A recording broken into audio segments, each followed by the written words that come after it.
Good day, people. We're back again. In our last video, we talked about the concept of rhesus positivity and rhesus negativity. We're going to quickly go back to this image here for those who were with us when we're talking about the different blood groups. Now, in this image here, what we see is the normal concept of the ABO blood groups, where the person with blood type A has anti-B antibodies, person with blood type B has anti-A antibodies, person with blood type AB has no anti-A or anti-B antibodies, person with blood type O has anti-A and anti-B antibodies. And over here, the person who is rhesus negative, I think that's not the right video. Here we go.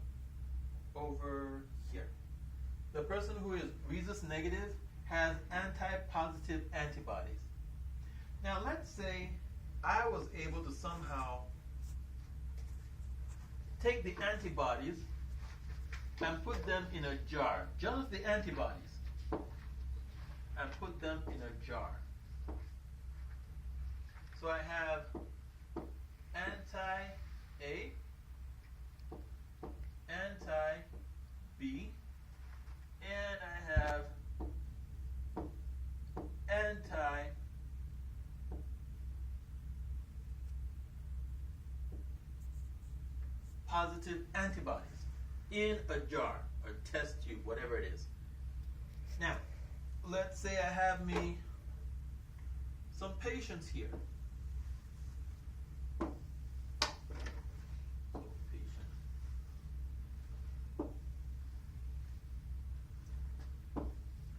Patient 1, patient 2, patient 3.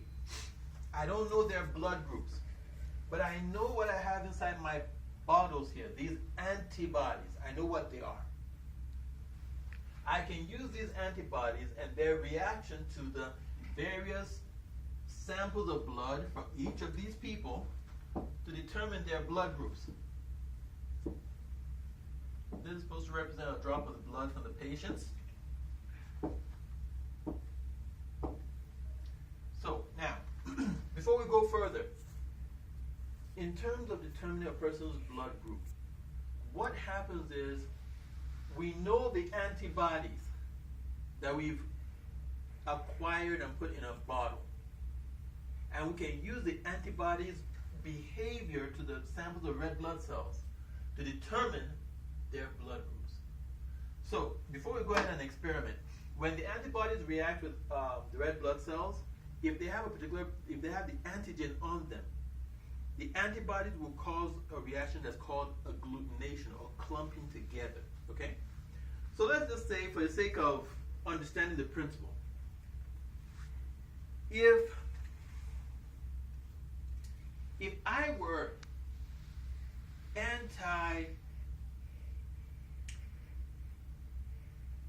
let's say this was a piece of meat, okay? And I don't like meat. And you don't know that this is a piece of meat, but you know I don't like meat. And you bring this piece of meat and somehow put it in my food. When I eat it, I'm going to react, right? Because I don't like meat. So you see me reacting to this thing, but you didn't know that there was meat in it. What does that tell you about the food? That there was meat in it, right? That's the concept behind determining the blood grouping. You don't know the blood group, but you know what this stuff reacts against. So whenever there's a reaction or an agglutination, that particular antigen that this antibody doesn't like is present in that red blood cell. Alright? So, I'm going to do something. When I put a crisscross over it, that means there's agglutination. Okay? And then we're going to solve for the different blood groups. So here we have agglutination against this red blood cell. Anti-A, agglutinated or reacted. Alright? So that means what antigen is here? Think about it. Anti-A. It fought against this red blood cell? Is it B that's there? What does this anti-sera not like? Does it not like A or B? No. All right, so let me rephrase it. Not the antigen. Now, look at me. Look at me. If in my house, you know I don't like cats, or no, I don't like roaches, okay? And somehow you bring some stuff to my house that has different animals in it. What are the animals I'm going to go against? I'm going to try to kill. Is it the roaches or the rats or the dogs? I don't like roaches. Which animals will I kill? Roaches.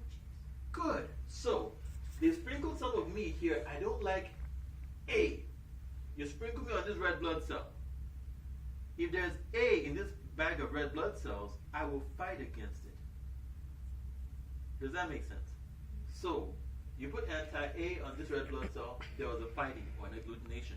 Is there A on this red blood cell? Yes, sir. Good job! Awesome! Good! So you put anti-positive on this red blood cell. Was there positive here? Yes, So what's this person's blood group? sir. A positive. Correct. A positive. Alright, let's do this other one. This sample of blood here, there's no reaction. Is there any A here? No. Okay, over here there's a reaction with the B. Is there any B here? Awesome. Over here there's no reaction. So what's the person's blood group? B negative.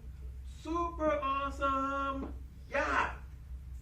Over here there's a reaction. Yes, sir. So there's what here? A. Over here there's a reaction. Yes, sir. So there is. A B. Over here there's a reaction. No, So what's the person's blood group? sir. AB negative. AB negative. You are awesome. Super cool. And that's the concept behind determining blood grouping and cross matching. You're literally taking the antibodies from a jar and sprinkling them on top of the red blood cells. And whatever the antibody is, if it's anti-A antisera, and if there's A in that red blood cell, it'll fight against the red blood cell and cause agglutination. And that's the basis behind how we discover a person's blood group. All right? Any questions? No, sir. We're good? Yes, sir. Awesome sauce. Super cool. All right, you guys have a great day. If you have any questions, shoot me an email, subscribe. If you have any topics you want us to go over, definitely put it in the comments and we'll definitely see what we can do to get to it. All right, have an awesome time. Bye-bye.